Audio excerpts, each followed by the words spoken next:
I'm not an Olympian. I'm not going to chase a man. Like, I want someone to meet me where I am, not someone that makes me feel like I have to put in like a full day of labor to get their love. So, you know, it's either you want me as I am and we grow into something better together, or you don't get me at all. Ladies and gentlemen, get ready to dive into the electrifying world of Tiff Baira. She is a multifaceted creative queen with a heart of gold and a voice that carries a combination of beauty, authenticity, and strength. With a magnetic presence that transcends the digital platforms she's so well known for, she's consistently doling out advice, both cheeky and true, that creates an environment where that bad bitch life feels not only possible, but inevitable. In today's episode, we'll be exploring Tiff's diverse creative content, dive into her dating escapades and her viral tips, her commitment to promoting body inclusivity within the fashion world, all while putting her in the hot seat by seeing how well she knows herself, getting her dating yucks and yums, a few rounds of fuck, marry, kill, and so much more. Tiff, babe, welcome to the show. Nice. That was the most beautiful intro. I was like about to cry just hearing that. That's so sweet. That brings me so much joy. But for some reason, we've gone over this in so many podcasts, I write these beautiful intros, just can't say them out loud. Well, I heard it loud and clear, and I appreciate what you said. And it's Baira. Baira. You know what? Call me what you want. I'm happy to be here. All right, so I feel like everybody that's watching the podcast now probably knows you quite well. However, can you tell us a little bit of your journey from New Orleans to New York and how you got started on TikTok? Yeah, so I moved to New York at 18, born and raised in New Orleans. And I was just going to college. I studied philosophy, which is kind of random. They say you don't use that degree, but I use it every day. Yeah. And I was just in this crazy exploration of dating in New York and putting myself out there. And I say the origin story is just like too many bad dates that I was just like, okay, we're all going through this. Like, something has to be wrong with the system, not us. So during the pandemic, when everything started to slow down, I was just sharing my stories about like my dating life and where to meet guys and basically all the things just to kill time. And then it went viral and I was like, wait, what the fuck? Because like, I'm like the most unphoned person. Like, I don't even like, so when it started going viral, I was like, hey, you know, this could really be my shot at, you know, having a career. At the time, I was like a struggling musician in New York, trying to make my whole thing work. And I think the only thing worse than rejection from a man is from a band, you know? So I was really in just like a pivotal moment of my life where I was like, I've been stuck in a rut. This could be different for me. And I really think what's been great about my TikTok journey is I grew with every single video and with every single person that followed me. Like, it was a way to like finally see value in myself and feel confident that I do have something to offer. And through that, it's this really beautiful community where I hope that people receive confidence from me, but they give it back to me too. Beautiful revolving door of exactly. confidence. Yeah. I love that so much. So was music what brought you, like, led you to New York? Like, was that the dream to go to New York? So I've been singing in jazz clubs since I was 16. Like, I had a fake ID named Stella. Like, I was Stella, the star. But that was always my dream. So I moved to New York. I got a scholarship, and I was like, you know what? I'm going to try and make this work. Really, really rough out there. But I tried. I played so many empty shows. I literally would pay my friends $10 to come see me. And they did, really good friends. And that I always just felt this mission to like bring people together. And also I just wanted to create in any form. So music is still a big piece of me. And I still do like a jazz show every month at Soho House. And, you know, I'm going back to it slowly but surely. But I worked in record labels throughout college, and I knew that at this day and age, you can't really make music without a following. So when I first went viral, I was like, whoa, wait, like maybe I can become a musician. And then now I'm like, wait, I forgot about the music. So it's been a really crazy journey, but I think it's helped me figure out my own voice that I think will help me with my new music. That's awesome. So I used to live by Smalls and Mesereau. Oh, love Smalls. It's the best jazz club. Prior to Hannah, it was the best date spot. I was just about to say, that's where you go to like impress a girl. Really? Yes. I'll take you when we go back to New York. I was about to say, but you were always like that on first dates. You were always like very splashy. Do you do a spectacle? Oh, well, I knew going into a first date if it was potentially serious or fun. If it was fun, I'd just find like a cool bar. But if I was like, I hope this is my girlfriend, you go to the jazz club. What was y'all's date? We went to Gracias Madre because I was a vegan, and it was a vegan restaurant, and it was right around the corner from his house, but he was late. Oh, around the corner, you dirty dog. Drove his car there. Drivers rent a Porsche there. I just know this great restaurant right That's under my amazing. apartment. It's so close to so me. It's convenient. That story's for another day. Oh wait, so you do so many things, but kind of prominently, you're a TikTok and on the street star. You are a dating coach and a singer. Out of all of those creative endeavors, I'm sorry to ask you this question, but if you absolutely had to, metaphorical gun to your head, which one would you do over everything else? I can't do them all. Can't do them all. You don't need one. Okay. Selfishly, it would be music. Okay. But unselfishly, and what brings my heart the most joy and reward, it would be on the street. I love bringing romance to the world. I love meeting people.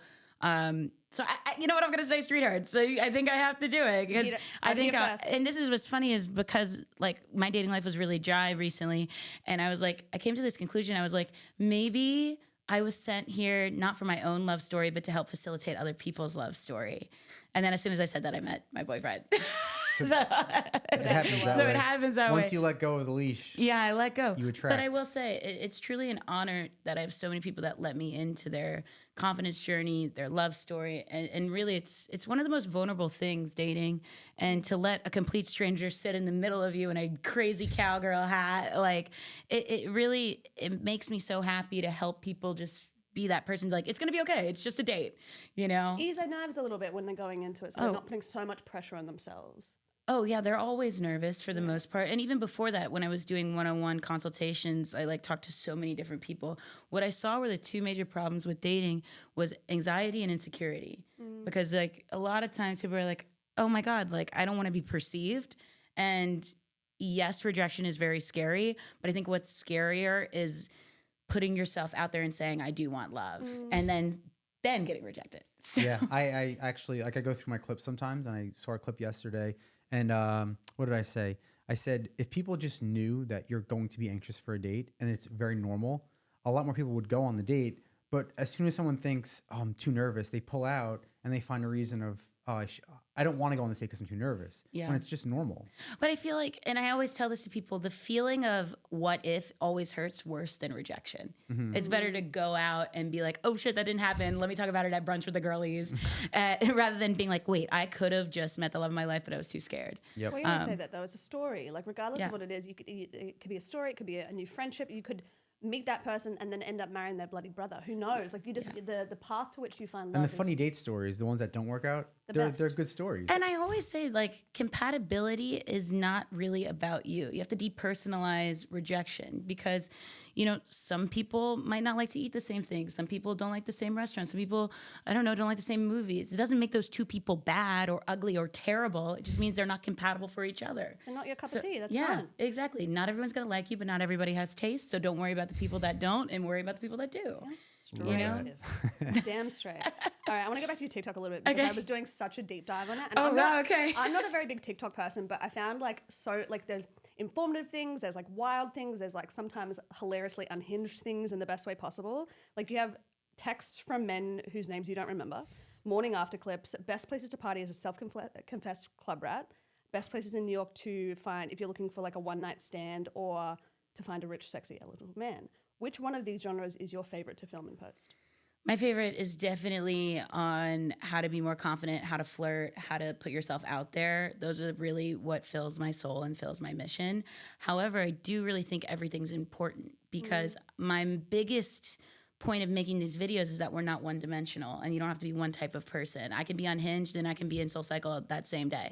You know what I mean? I can want a true deep love, but I also know that there's a lot of people out there that do want to just go get laid and there's no shame about it. So the biggest thing why there's so much different content is to take the shame out of following the journey that you want. There's no right or wrong when it comes to love, as long as you're being honest with yourself and the people that you're seeing. So if you do want to date a sexy eligible bachelor or a rich daddy or whatever it is, that's for you to decide. And, you know, if you want to date a gorgeous librarian who reads Aristotle, that's for you to decide. And I think we've been told that you have to be one type of person or date one type of way, but that's a lie.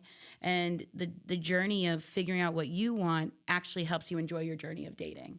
But if you're living a life that's for someone else, you're going to marry someone that wasn't for you. It was for someone else. So get real with yourself, and that's how you find real love. I love that. There's like so much inspirational words like seeping into my bones right now. It's Yeah, beautiful. and we always preach like intentionality, and I think what you said was perfect. Like if you want to have a one night stand and you and that person are on the same page and like, hey, we just want to have fun tonight, the fact that you're on that same page, then do it. But if your intention is to find a partner and the other person's intention is to have a one night stand, you guys should probably have that conversation to ease the stress of Just chat about the it. date. I think people feel so embarrassed and ashamed of the things they want. And it's like, I guarantee you there's going to be someone out there that wants something just as much as you do. Yeah. And I think the story of love has been mistold for so long that it's deeply embedded that it has to be one way. And that's why I really love Street Hearts, is because the biggest thing is that I wanted to show just in a very simplified way that we're all deserving of love. Because the love stories that we've been told in the media are like, boy meets girl in supermarket. They're super fucking hot. They get married after kissing in the rain. And then why is the divorce rate so up? Is because nobody knows how to actually find love. So if you spend more time doing self-searching while also searching for the one you want, you build real connections that I think can be, withstanding of all time. Just listening to you, I can very much understand and see why people come to you to ask advice and to help you guide them through this dating journey, because the fact that you come from such a place of self-love and self-confidence would help you in so many different aspects in life. It's not just love and dating. It is applicable to every area of life, really. Yeah, because I felt like shit. Like, I've had a shitty dating life. I felt like I wasn't good enough. I truly, like, till just recently, like about 4 or 5 years ago, did not think that like anyone would ever want me because of how I looked or being too much or being too extra. So it's very personal, the work that I do, because it's like, if we're all more open about our insecurities, then we can heal. But if we keep acting like everything's perfect and keep projecting these images rather than fixing what's really going on, that's why everyone's having a terrible dating life, because we're not being honest about what we're going through. One thing that I saw, and I think it kind of like blew up a little bit, but in that same vein, is when you were on a red carpet recently, and they literally, like, you were just standing there, and then you posted on being like, what was it, like they didn't think you were hot enough or something like that. But that in of itself kind of goes back to that whole self-confidence. Like, did that knock your self-confidence? Did that make you feel like shit? Yeah, for like 10 seconds. Then I was like, who the fuck cares? And I posted it on TikTok to show, like, my whole thing is being the antithesis of perfection. Like, I just want to be the moments that I am. So it's like, yeah, like, I think, especially in influencer culture and social media, I think about if I was like a kid consuming this and you see all these perfect lives and you're like, wait, like, what am I doing wrong? So I hope that by showing the realities of the things that I go through, it just shows, like, no matter if you are 18 in Milwaukee or you're, a fabulous woman in New York City, that we're all going to have embarrassing moments. We're all going to have rejection. We're all going to go through things. You can't change those realities, but you can change how you respond to them. And for me, responding to that right after that red carpet moment, I made a video on how to feel confident after rejection, because it sucks. Rejection's never fun. But like, at the end of the day, I'd rather be on the red carpet trying than be sitting in the bleachers. I think it's very simple. You're either going to be on the court or in the bleachers when it comes to your dating life and your life. And when you're trying, you're going to fail, but it's better to fail a few times and get where you need to go than be too scared to try it all. Damn straight, babe. You're preaching Damn our straight. language. Yeah. And I mean, even as a guy, like, to me, it doesn't matter what you look like. It doesn't matter what you do. If you're confident in who you are and you're, like you said, vulnerable and open, that is the best thing, because you're getting that real person. And if you want to meet a guy who like really wants to be with you for you, that to me is the sexiest thing. It's like, hey, this is me. These are my insecurities. This is what I don't like about myself. This is what I do like about myself, but I'm real. And it's like such a good starting point, Well, as it feels opposed to like, the in a way, fakeness of everything else. People are kind of taught to think that vulnerabilities are a flaw, right? Like, to be vulnerable is to be flawed, and to be publicly sharing that, I think for a lot of people, is incredibly terrifying. But the fact that you take it in stride and you celebrate it, and you share with other people to celebrate the fact that you are going to get rejected. Like, that's just the base of life. You're going to, no matter what you look like, no matter where you come from, you're going to get rejected. You're going to have embarrassing moments. You're going to have shitty moments. Take it all in stride. Live your life. Like, let it fill you back up rather than trying to take away from you. Yeah. Oh my God. I want to call you every day. And just like, You can get my number.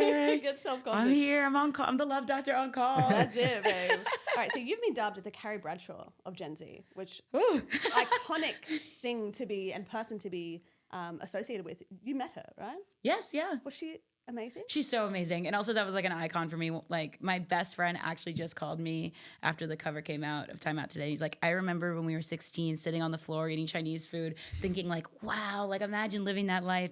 And he was like, I can't believe you're that. But you know what? I don't want to be Carrie Bradshaw of Gen Z. I want to be Tiff Baira of Gen Z because she was a toxic friend, but she was a baddie. She was a bit of a toxic friend. She But was. Hannah and I were talking about, didn't you say that you're more the Samantha of Sex and That's why City? I can't fit into someone else's story. I'm writing my own. So, you know, people dub me what they want, but I'm here to say that I'm Tiff Baira of Gen Z, and, you know, whatever they take from that is up to them. Love that. And then in 20 years from now, there's going to be a young girl who's like, I want to be the Tiff Baira of Gen... Whatever that Whatever is. it is. What even is the next one? Alpha? Is that what we're Exclamation in at the point? moment? Exclamation point. Exclamation point. I don't know. No, but it's exciting. And that's why it's like, I remember when I was really young looking up to the people that were like, you know, dating coaches or telling dating stories. And it was very linear. Like I remember that fucking, what's her name? $1 Million Matchmaker. She's like, if you're not a size 0, size 2, and you don't shut up and lose your personality and serve a man completely, you will never find love. You can't date if you don't look this way. You can't date if you talk this way. And it was so isolating to where I was like, this is my time to change that narrative. I think you really have as well in a lot of different ways. Okay, speaking of early 2000s icons, you were recently on the Drew Barrymore show. Yes. I love her. Oh my She's God. iconic. Watching that, I was like, the synergy between you two was phenomenal. But your outfit was amazing, like painfully amazing. That fluffy cowboy hat, and the fact that you gave both her, what's her co-host's name? Ross. We were on a call the other day, and in the background was like Tiff's boots, Tiff's hat. And I was like, that's from the Drew Barrymore show. I make the hats if y'all want some. Ooh, yeah. I would not say no to that. Okay. What was that experience like? Terrifying at first, but Drew and the whole Drew Barrymore team made me feel so comfortable and safe, and it truly made me feel so grateful that like someone like Drew Barrymore would give me a shot, and to have that synergy and connection was truly one of the highlights of my career. But also to see such empathy and kindness in real time was really life-changing and inspiring. That's what I always wondered to myself, if she really is just like that sweet and kind in She real is. life. She's truly just a kind human being, and her vulnerability inspires so many. And I think she's a perfect example of what it means to be a powerful woman that also is vulnerable. And her mission is to spread love, and you see it, and it's so tangible and so there. I agree, she does. You also had the beautiful Hannah Berner on Yes. with you. Yeah, I love her. She is so funny. I already love her because we share the same name, so that's like a tick in the right book. But what was the kind of like favorite moment that you two had on set? Oh, I love Hannah. We're just shooting the shit. I think Hannah's so unapologetically herself and so funny that like that's what I admire. I love her work, and I think she brings that same positive energy. But I love how she calls it as it is, and I really respect that. I saw something actually, I think I was on that interview where Drew was asking her, like, how did you get this confident? How did you get this kind of like unapologetically yourself? And she was like, there was a moment a couple of years ago where I wasn't. And I couldn't, for the life of me, find that self-confidence. And then she's like, once I found it, I was never letting it go. And like, it gave me like just beautiful goosebumps just thinking about it, because I think every woman or man can relate to that in some way, shape, or form, where you've lost yourself for a second, then you found that self-confidence, and you're like, I'm never, ever letting this go again. You have to constantly fight for your confidence, no matter your gender, no matter where you are. I mean, because there's constantly things and situations that are going to take away from it, aka like a shitty friend group that makes you feel small or uncomfortable, or dating someone that makes you feel like an option. So I do say, like, every day, like, you have to have a confidence routine. You have to go to the confidence gym, because that's how you really make those weights stronger. You make the muscles stronger. But if you don't watch out for your confidence, it will deteriorate. But you have to choose yourself. Like, I think that's another thing, an unrealistic journey of confidence is like, everyone asks me, like, how are you so confident? How did you do that? I work at it every day. And there's days where I'm not confident. And there's days that I'm like imposter syndrome. And I'm like, what's going on here?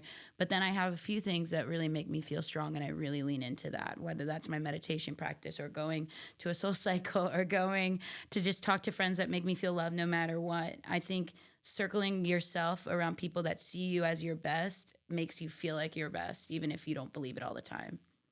Did you have to leave an old friend group behind? Like, especially Oh my from God, I had to leave hometown? a whole fucking borough behind. No, I think the thing is, especially like I'm in my mid-20s, and in your early 20s, you're a little different than you are now. I was just kind of lost for a long time. And when I found that like I'm inspired by like creatives and people that are doing things that are so amazing, I didn't leave anyone behind, but I just naturally drifted to newer, friend groups and different people. But I still have like my college friends, my high school friends, but you grow with some people. Same with compatibility. Just because you're no longer friends with people doesn't mean that they're necessarily bad. Sometimes they're fucking shitty, but sometimes they're not. It's just you're not on the same path anymore. Yeah, I think it's a really powerful tool that a lot of people don't have because it's difficult to like you said, it's not that you don't like these people anymore, but to separate yourself from them because you want to grow and evolve. Those groups that you kind of grew up with as a child, they don't have that creativity, that mindset of like, hey, I want to do more in life. And I think that stunts people's growth. So I think when you have that power to break away, it's something a lot of people don't have. And it's super impressive. So I had this realization during that time. This comes with like staying in relationships that are bad, like dating wise, but also friendship wise. It's like, you're either going to sacrifice your life for someone else or live your best life. It's literally, there's no in between. Like you can't sacrifice, if you know someone's not right for you, by you staying with them, whether as friends or romantically, you're literally wasting your life. I just wrote a blog piece about let go or be dragged. And that's basically the same premise of just like you're holding on to something, even though there's all of these things that tie you to them in a weird way. It hurts you more to stay within that relationship, within that friendship. You don't allow yourself to like shed off that skin and the ability to kind of come out as a beautiful new butterfly. Yeah, because you have to be constantly changing. And there's people that'll shame you for changing. They're like, you're not the same person you used to be. There's this funny quote in Casino, Joe Pesci's like, I don't shine shoes anymore. Yeah. And I relate to that so much because just 3 years ago I was washing fucking dishes. And there's people that will always think that that's Tiff the dishwasher. But I know that I'm not Tiff the dishwasher. I'm the Tiff that I am now. But you can't be around people that are holding you back to their old ideals because sometimes people have those ideals of you because it makes them either feel better or comfortable or safe. And a lot of times you have friends that are your worst bullies. And that really will hurt you in the end so much more. Yeah, they put themselves into a box, and so they just wanted you to stay in that. Because if you like, let's just say, for example, in high school, your best friend, they were always kind of cooler than you, and then you start a tech firm, and now you're rich and successful. They still want to be that person that was always cooler than you. Yeah, and that's kind of what I did. It was as soon as somebody wasn't really happy for what I was doing, no matter what it was, I was like, oh, so like you really don't care about me. You're being competitive and jealous. That's kind of being a bully. Yeah. Even when I moved to New York City, so from Staten Island to New York City is 20 minutes. Not that big of a change. I was getting made fun of because it was like, oh, why are you moving to New York? Like, what are you trying to be something that you're not? And I was like, no, like I just want to experience life more. Like, why are you making fun of me for something so simple? Because they're insecure. Yeah. Like those that don't do hate. And I think that's really as simple as it gets. And I think for me, I think success is, people think of success as like outward success, like getting awards, being on covers, doing all those types of things. But I feel so proud of my friends that are getting engaged or are starting a new like mushroom tea company or like whatever it is, right? Because as a good friend and as a good partner, no matter the big or small win, like they're doing what they want to do. And that's your job as a friend to be proud of them. And if someone's not like doing that for you in a smaller thing, like maybe just you hit the gym every day this week and someone's like, oh wow, like you don't come with me to Dunkin' anymore, like you know, it's, so but that saying is so true. Like, oh, you're not how you used to be. And it's like, what? But I remember like my friend became a firefighter and I was like so happy for him. I was like, dude, that's so amazing. That was your dream. And then I got a good job and it was like, why do you have that job? I'm like that's not the response that I wanted. No, move on. All right, so I want to know, because you are like a dating expert and a matchmaker, who would you set up both Drew Barrymore with and Hannah Berner with? Well, Hannah Berner's married, so I can't answer that question. Okay, sorry, Hannah. I think she found her match.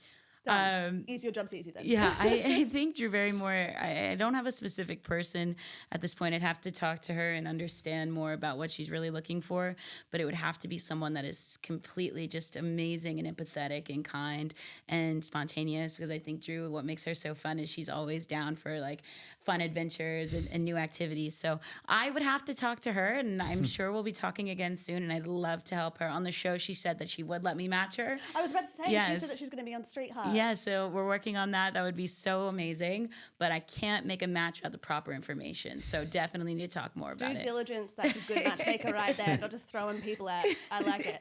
Okay, speaking of street hides, I want to know like the wildest thing that's kind of happened to you whilst you were out on the streets. There was a pigeon gathering. Not a pigeon Do gathering. tell. It didn't have to do with the people. We were on this date, and this menace bird feeder put all the bird feeds right in front of our table. So I got attacked by like 50 pigeons while filming, and I had to just be like, "Sorry, is it match or pass?" Joey, please plug in the Home Alone pigeon scene to this right I now. was her with the cowboy hat. So yeah, it's always a good craziness. I mean, there hasn't been something that's wild. I mean, when you're on the subway in New York, there's always going to be some wild cards popping out, but that's what adds to the fun of the show is you never know what you're going to get. I love that so much. All right, I want to move on to you are like a model momager, which I think is such a beautiful title. And I was a professional model for 15 years. I can right? tell. Thank you. You're Appreciate gorgeous. that. But I think that the videos that you put together about like, you know, which agencies are best to go for X, Y, and Z, how to get into New York Fashion Week, what to wear to castings, all that kind of shit was really, really informative. What do you say to the people who kind of push back and say you might be giving false hope to people that just anybody can be a model? Do you think it's just kind of purely based on confidence and determination? No, it's definitely not purely based on confidence. There are realities to the modeling industry, and that's why I try to give the proper strategy. I do think the modeling industry is a lot more diverse than it was when I first started.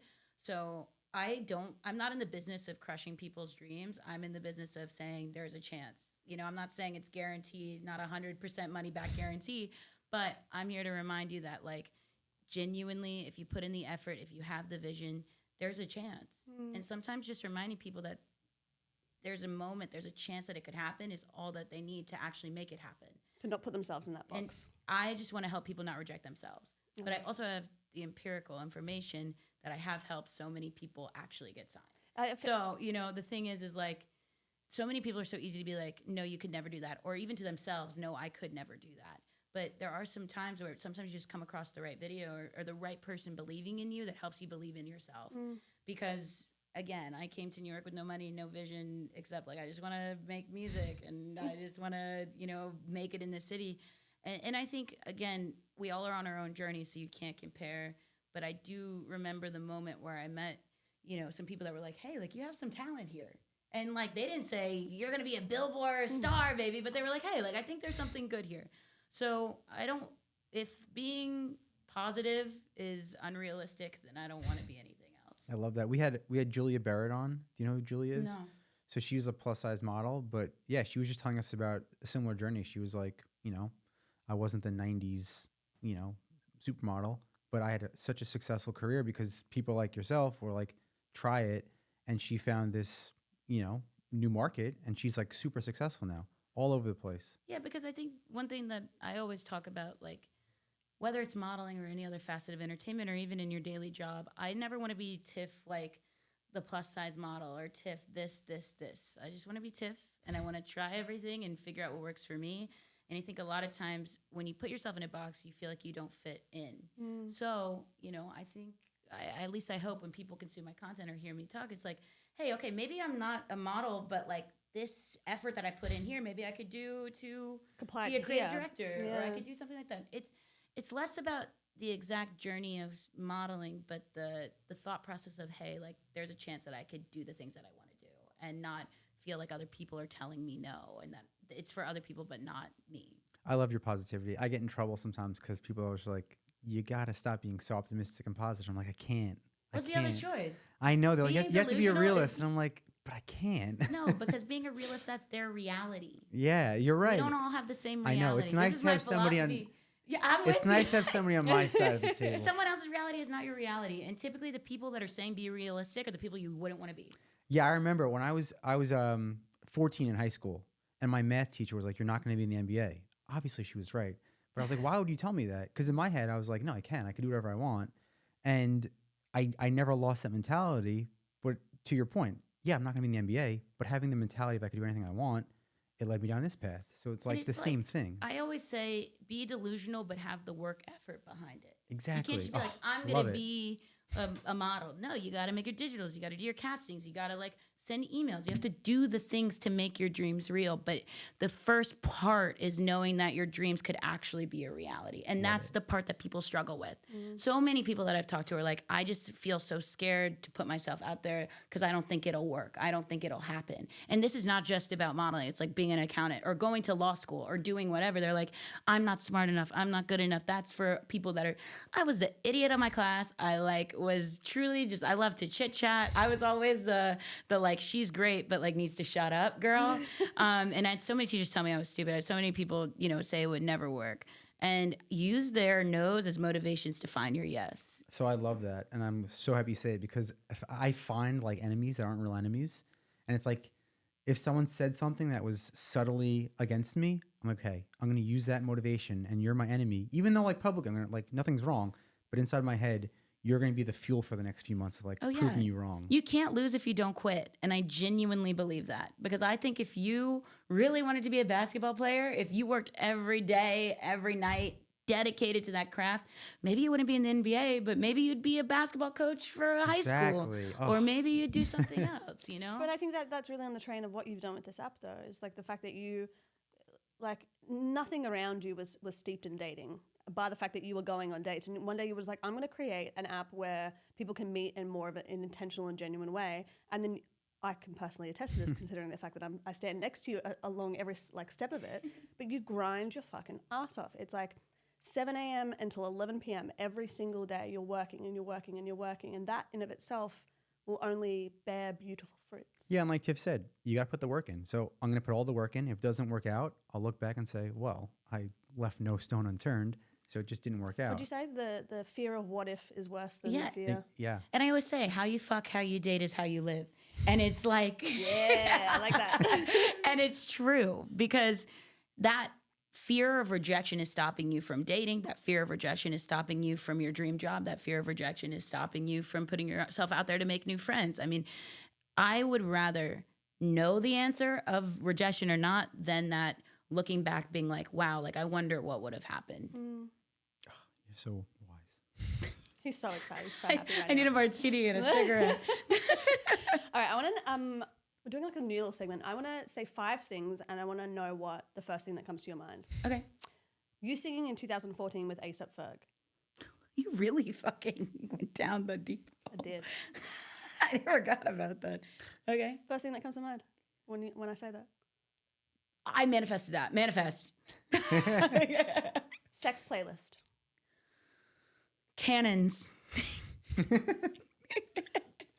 Music man. A great person. Vodka Spice Shirley Temple.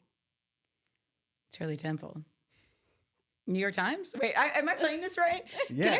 Well, finish and then I'm going to give a little side note. No. I think I said like 10 words. I'm sorry. You can say as many words as you want. Okay. Tomato Girl Summer. Florence, Italy. What were you about to say? So as Hannah said, this is the first time we tried this segment. I think it was so perfect, but Tiff might have set the bar so high.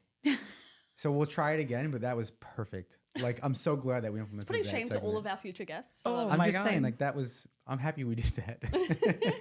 I'm so happy. I don't know what just happened. And the A$AP Ferg thing, I was like, we have to find something that's like from so far. That was him. I will so give him long credit ago for that she's going to be like, how'd you find that? Yeah, And that was your reaction. wild. That was like... That's where the inspiration from Hot Ones comes. I love it. In an article for The Cut in 2021, you spoke on the zero tolerance list that you give to your clients. What is at the top of your own personal zero tolerance? Anyone that tries to like body check me or like try and change me in a non-positive way. I don't believe in having someone that thinks they're too good for me and that I need to like I'm not an Olympian. I'm not going to chase a man. Like I want someone to meet me where I am, not someone that makes me feel like I have to put in like a full day of labor to get their love. So, it's either you want me as I am and we grow into something better together, or you don't get me at all.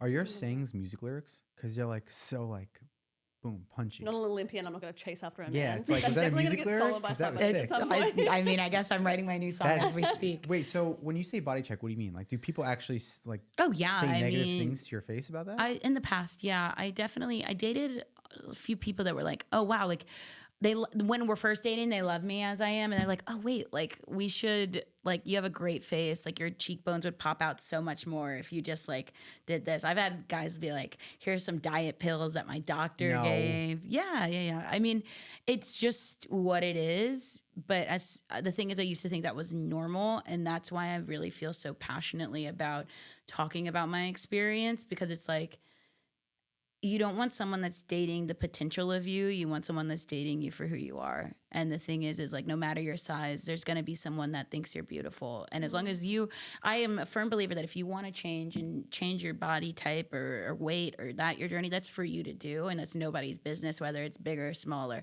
But you don't want to feel like you're doing that out of any motivation other than anyone but yourself. 100%. Hannah Bridges said too from the opposite side.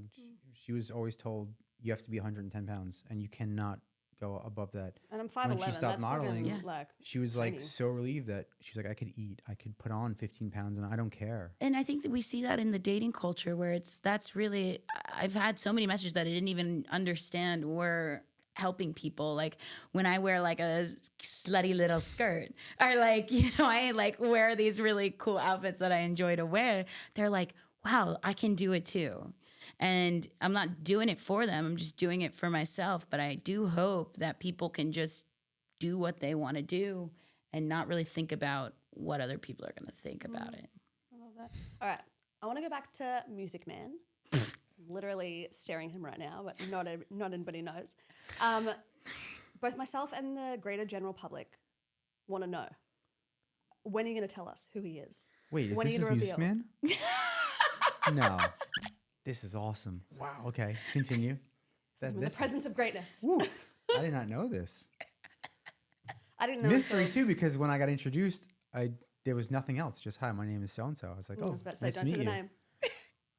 You know what's cool? I do think it's really awesome to be in a new relationship where we're both doing our own things. I'm a firm believer that even if you really like someone, you should keep your own identity. 100%. We'll never have a joint Instagram or a joint voicemail.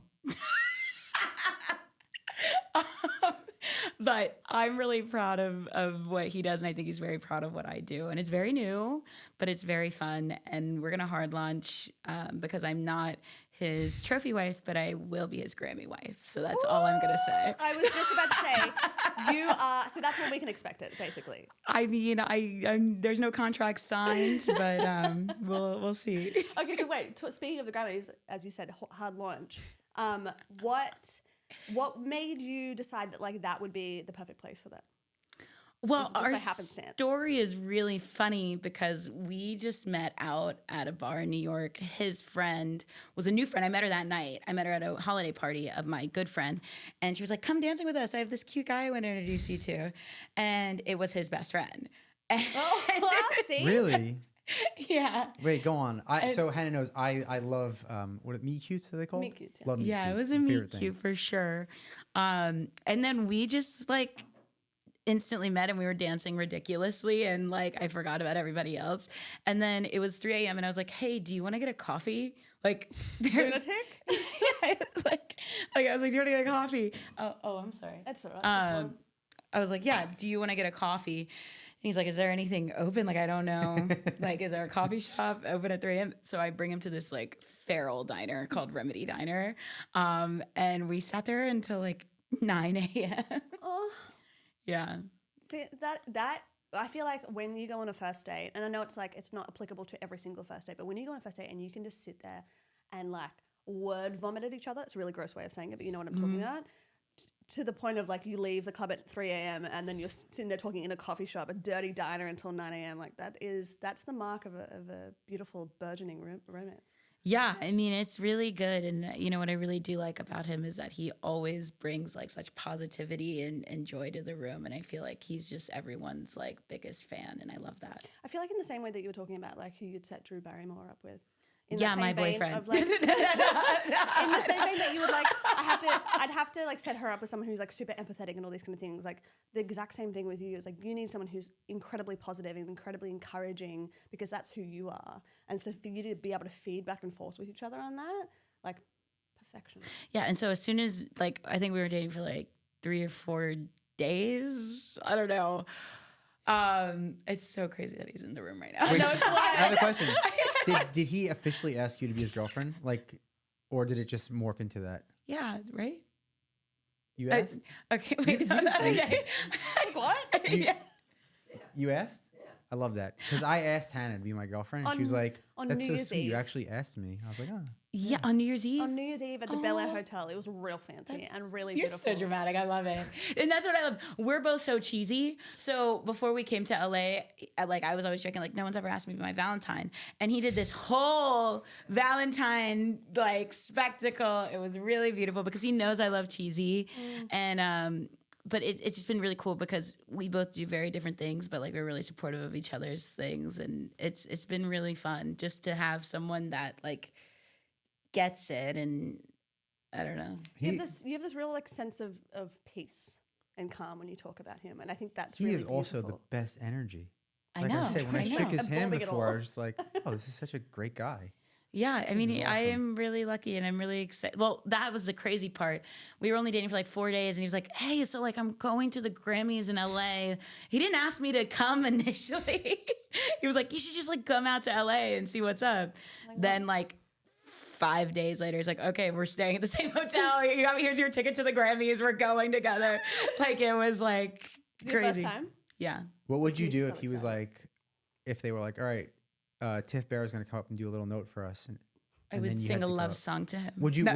would you actually go? Or would you be like, no? No, fucking but okay, way. but this is the crazy part. This whole trip has been insane. Because as soon as he was like, Tiff, you should come to LA. And I was like, sure, but I'm not going to just be hanging out at the beach. I got actually invited to the Grammys by a brand.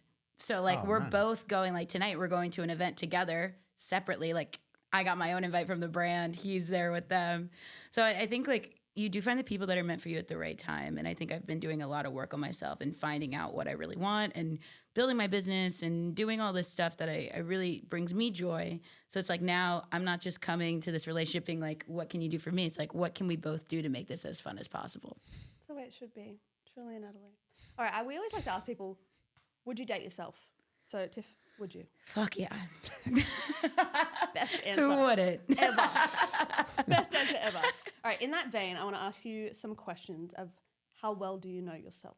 All right. We're learning every day.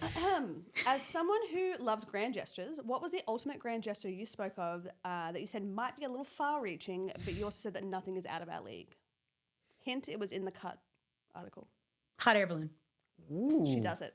1 for 1. That was impressive. In the New York Post article, you said this. I started with a dating tour. You're referencing your TikTok. I started with the dating tour of Manhattan. My first video was... What was your first video? And I need specifics. I mean, definitely where to meet rich eligible bachelors. It was in New York downtown scene. I'll give you that. I'll definitely give you that. We all have an origin story. Yes, we do. Yes, we do. In your TikTok clip titled Top 3 Lame Excuses Men Use When They're Not Into You, you said this: not everyone has taste, so that's probably why they're not into you. If he wants to go and find... Walmart version. She's too good at this game. I know she's gonna set the She's bar so too high good for at this everybody game. else. Okay, in a recent TikTok video, you did one on the hardest clubs to get into in New York City. What were those clubs? The Box. Little Sister. You got two Paul's Baby Grand. more. You got one more. And The Box. Paul's Baby Grand. Fuck, there's one more. We've stumped her. No, yeah, there's one more. She's still passing though. Flying colours. Did I say Casablanca? No, but it wasn't on the list. That's Paul's. What colour is my hair? Oh, the blonde. Aha! There we go. All right. I guess I've been booed up for a month now. I forget the clubs. You're like, what club? I What can't a remember it. club. All right, I want to talk to you a little bit about sex. Cool. So I think it's really interesting. Yep. Thoughts on sex on a first date?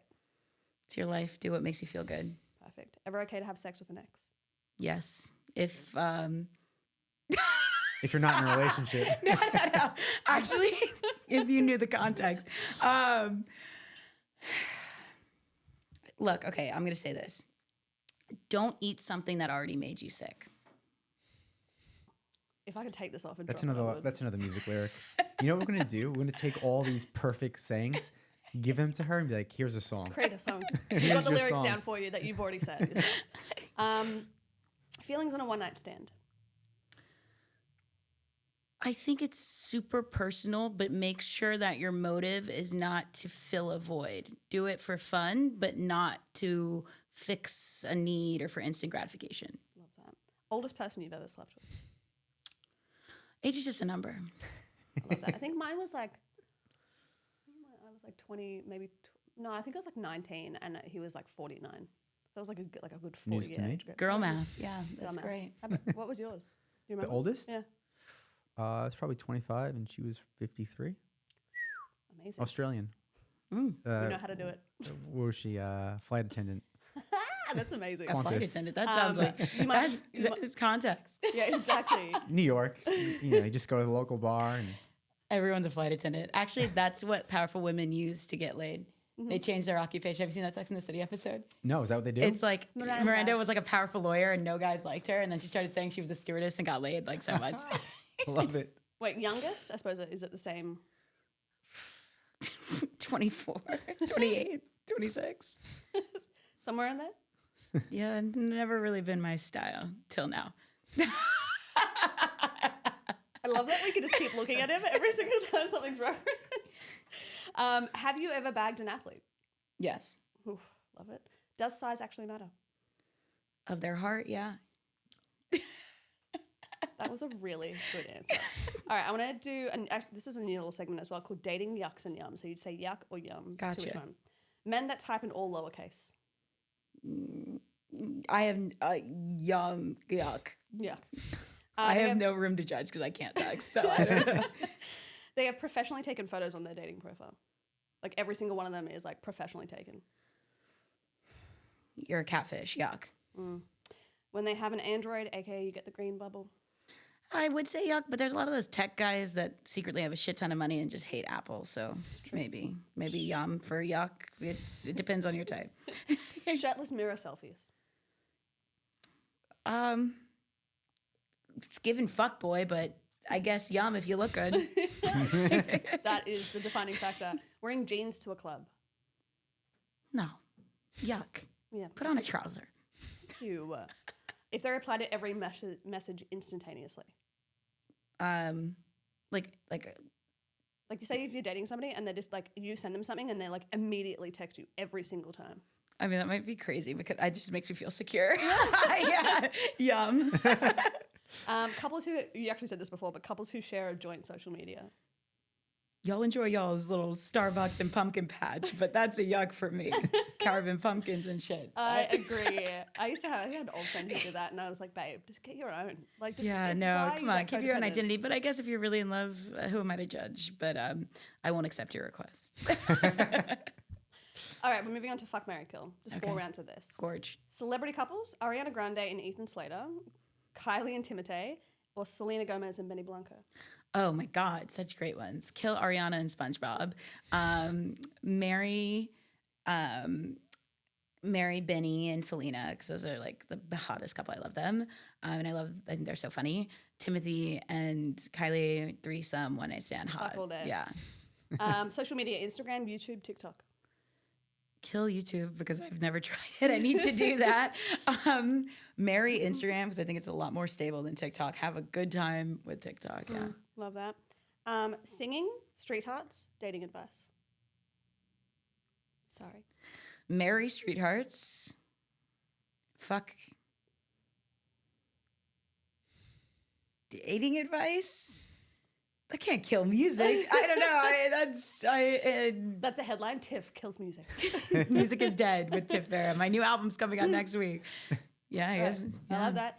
Last one, based on the people we just talked about, Drew Barrymore, Hannah Berner, Sarah Jessica Parker. I can't answer that. Please a fifth. She pleads a fifth. Yeah, not happening. I love all of them. All right, I want to ask you a couple of like very specific dating questions, and that kind of is tied into First Rounds on Me a little bit. So imagine First Rounds on Me set you up pre-you. Imagine First Rounds on Me set you up on a date with your ultimate dream celebrity crush. What drink, what time, and what place would you choose to sweep them off their feet? 7 p.m. because if it's bad, then you can go meet up with the girlies. Drink, I always do. It depends on the season, but definitely champagne. just to make sure they can afford it. And then what was the last one? Place, Temple Bar, or like I like it when it's super dark. So like it has to have like a red velvet booth or just a super dark cocktail bar. Love that.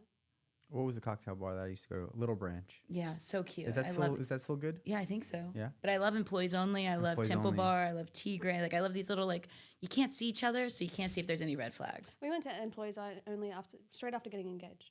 Yeah. Great Yeah, taste, yeah. y'all. It was a Good good job. What about Rain's Law Room? Have you ever been there? Where? Rain's Law Room. Yeah, that's a good vibe. Yeah. Yeah.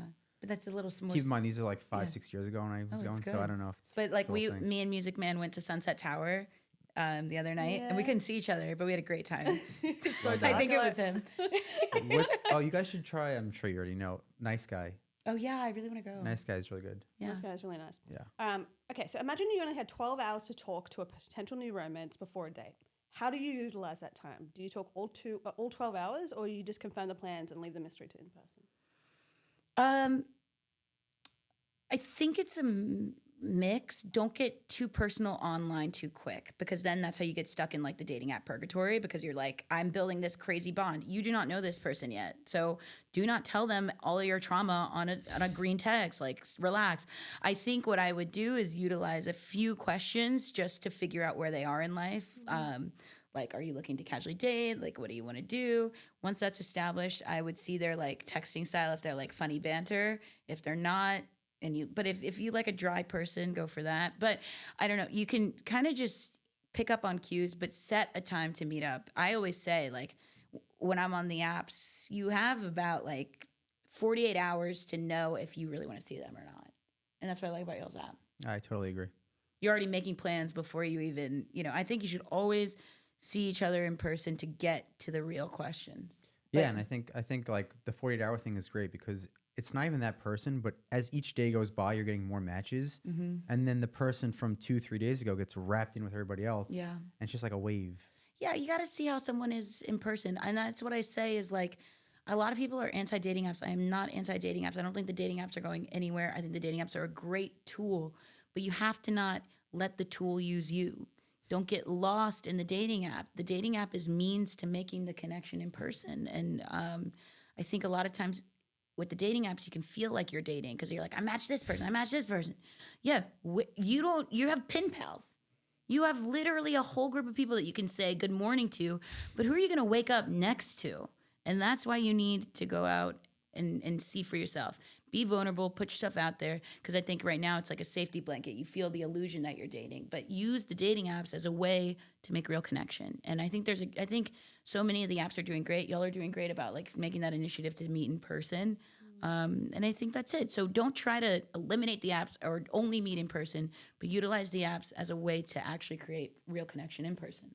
They go hand in Beautiful hand. said. Yeah, I like they're it. not mutually exclusive. I love that. All right, we're pretty much done. I'm just going to do a couple of questions of rapid fire, unless you had anything else you wanted to ask, Dolly.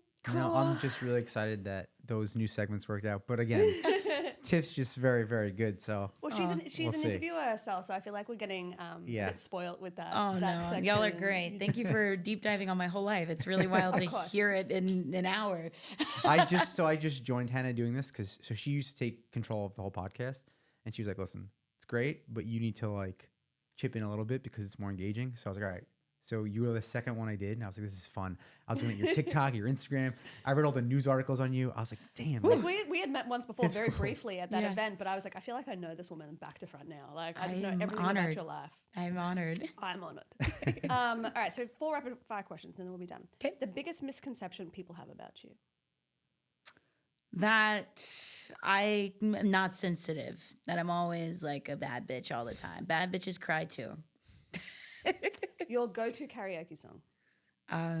Jolene, Dolly Parton. We were talking about her the other day. what an icon. My That's God. a bad bitch right there.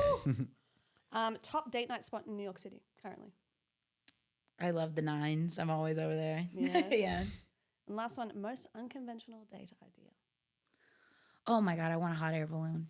Still I there? You just- still want it? I still want it. No one's got to be a damn Looking hot air balloon. Directly into his eyes.